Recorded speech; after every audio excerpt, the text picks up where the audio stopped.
What's Medicare Part D? Part D is your prescription drug plan. You should enroll in Part D when you enroll in Medicare, unless you have what's known as creditable drug coverage.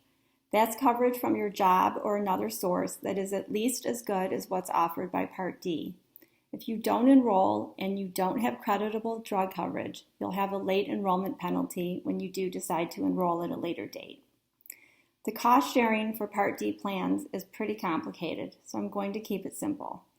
You'll pay a monthly premium. In 2021, the average basic Part D premium will be just over $30 a month. Depending on your income, you may have to pay more.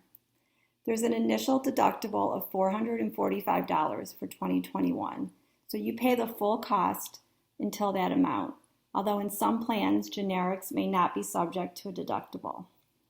Then there are a whole bunch of different levels of coverage in Part D that affect your costs, but that is way more complicated than for a quick video. Some Part D plans in 2021 will offer lower insulin costs through a program called the Part D Senior Savings Model. If you take insulin, be sure to check whether the plan you're looking at participates in this. If you need help paying for your prescriptions or your premiums for Part D, then look into something called the Medicare Extra Help Program. And you can use the Medicare Plan Finder on Medicare.gov to compare costs and coverage for different Part D plans.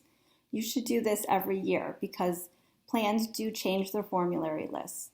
Make sure you have a list of your medications with you when you sit down to use the Plan Finder. And also be sure to look at total out-of-pocket costs, not only the monthly premiums.